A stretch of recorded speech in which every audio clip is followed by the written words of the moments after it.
Welcome back. Here's the second half of our interview with Univision anchor Jorge Ramos, the part where he gives up and admits, I'm right. Just kidding. Watch.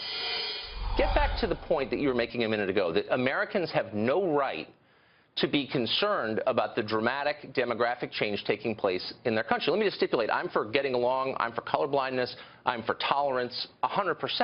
But I also think that if things radically change in your country, it's okay for you to say, what is this? And maybe I don't want to live in a country that looks nothing like the country I grew up in.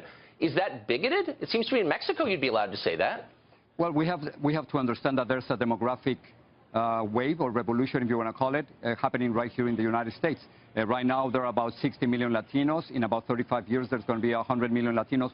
1 in 3 is going to be a Latino. So there's a demographic revolution or a Latino revolution going on. Now, on the other hand, if you are implying that there's an invasion to the United States, that is not true. I'm not saying invasion. I'm merely saying you're name-calling. Wait, you come to this country, you make a ton of money, and then you yell at people who say, well, wait a second, you know, this is having an effect on my kid's school, on my culture, on the economy, and your point is you're not allowed to have that opinion. Actually, that is not true. It's obviously it's having an impact, but it's having a positive impact. Yeah, in some ways it is, but not in all ways. No.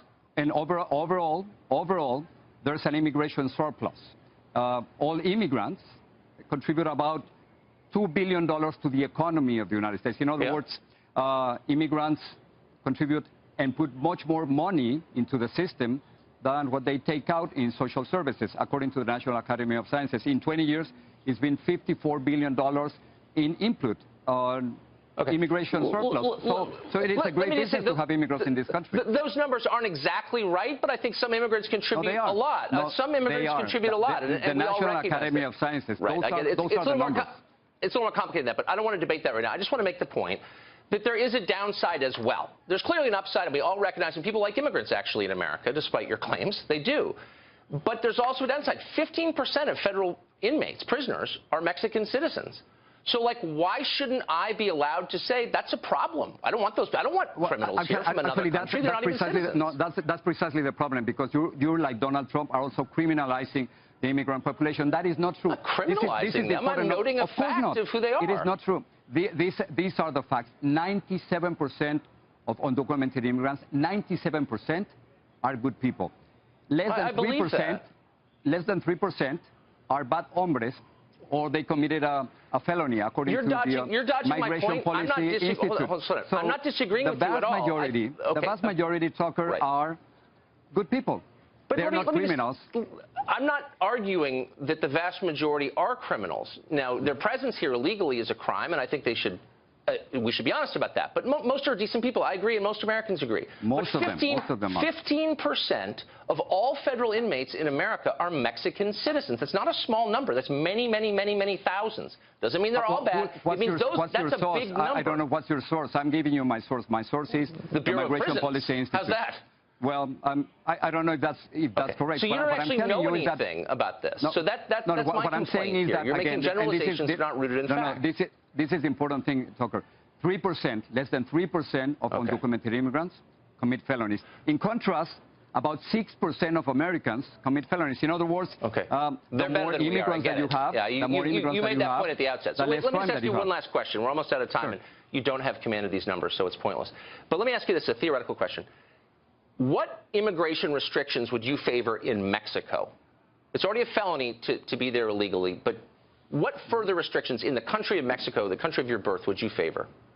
Mexico is a terrible example for the protection of immigrants. Mexico treats Central American immigrants in a terrible way. So I wouldn't put Mexico as an example. I think countries should be judged by the way they treat the most vulnerable, not the most powerful. And Mexico is doing a horrible job when it comes to human rights and when it comes to treating Central Americans. On the other hand, here in the United States, I think we have the responsibility to treat immigrants in a decent, in a humane way. We are responsible partly because of that. They come here, undocumented immigrants, because there are thousands of American companies who hire them, and millions of Americans, including you and me and the audience, who benefit from their work. So I think we have the right and the responsibility to treat them much better than the way they treat them in Mexico. Let me just ask you really quickly. Will you just acknowledge the truth, and you're obviously a very rich person, and I'm around rich people a lot. Rich people in America disproportionately benefit from low-wage, low-skilled immigration in the form of household help, in the form of cheap labor. Let's be totally honest. The middle of the country doesn't benefit a lot from this. It lowers wages. They don't hire a lot of household help. And there is a lot of crime, whether you're willing to admit it or not. So why there's are they not a lot of crime. No, there's not a lot of crime because look, you don't actually know what I'm talking about. So let's just pretend that I didn't say that because it's a stupid argument. Donald Trump is the king of fake news when it comes to undocumented immigrants. I've heard the talking points. But let me just get back to the economics of it. It doesn't actually help an American citizen born here making 40 grand a year to have a bunch of people willing to work for 25 grand a year move into his town. Will you concede that? No. There's a minimum impact on... No, you can laugh if you want, but that's not the truth. Because you're laughing, that doesn't mean it's the truth. Check the National Academy of Sciences. There's an immigration surplus. Overall, immigrants contribute much more to the economy than what they take away in education and social services. Those are the facts. Some people might be affected, but overall, which is what we care about, overall, they have a positive impact. Okay. Jorge Ramos, thanks a lot for joining us. I appreciate it. Thank you. Thanks.